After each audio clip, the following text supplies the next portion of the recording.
sebanyak 18.101 buruh Jawa Tengah kena pecat. Pemutusan hubungan kerja, PHK, ini mayoritas dari sektor manufaktur. PT Sritex menjadi penyumbang terbesar kasus ini. Iya, di Jateng pada 2025 ada 18.101 pekerja kena PHK, mayoritas buruh Sritex yang mencapai 10.632 orang, ujar Kepala Dinas Tenaga Kerja dan Transmigrasi, Disnaker Trans, Jawa Tengah, Ahmad Aziz kepada Tribun di kantornya, Jumat, 9 Januari 2026. Aziz merinci, sebanyak 10.632 orang yang dipecat dari grup Sritex. Kemudian, pabrik pembuatan rambut dan bulu mata palsu yang ada di Purbalingga. Dari wilayah itu, terdapat 4 perusahaan melakukan PHK-nya lebih dari 100 orang. Aziz menilai, pemecatan ini tidak lepas dari kondisi ekonomi global yang memukul industri di daerah. Ekonomi global yang lesu berdampak pada anjloknya pemasaran produk. Alhasil, perusahaan melakukan efisiensi. Di kabupaten kota itu ada 18.101 ya, yang ter-PHK. Sedangkan dari 18.000 itu ada 10.632 dari grup Sritex. Tahu sendiri grup Sritex itu terdiri dari 4 perusahaan, yaitu Sritex sendiri yang ada di Sukoharjo itu 8.475, terus Prima Yuda Mandiri Jaya yang ada di Boyolali itu 956, terus Bitratek yang ada di Semarang 1.161, terus Sinar Panca Jaya yang ada di Semarang juga 40. Jadi itu grupnya Sritex yang pilot terus PHK.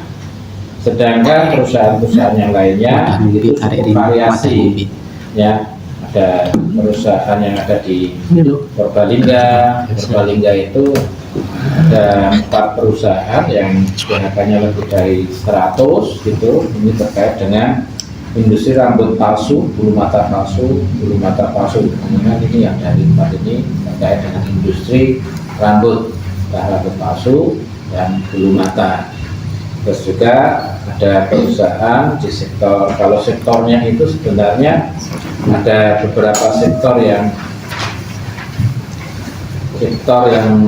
garment, tekstil, terus industri kertas, pembuatan tas, produksi olahan kayu, industri sepatu olahraga dan kesehatan ini untuk yang sektor-sektornya ini.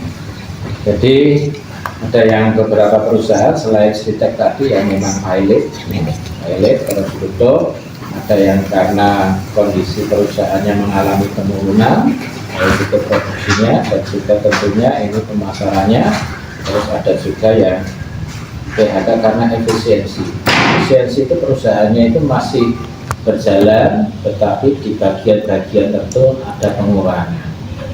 Nah, ini juga ada perusahaan yang terkait dengan pengurangan itu, misalnya kayak yang PKWT itu artinya kontrak ketika habis dan kondisi perusahaannya itu ternyata dilihat tidak begitu bagus, maka sementara kontraknya tidak diperpanjang dulu gitu. Nanti menunggu ketika itu kondisinya bagus maka akan renew lagi. Namun secara umum teman-teman sekalian, kalau kita melihat data pengangguran terbuka Jawa Tengah kan mengalami penurunan, ya.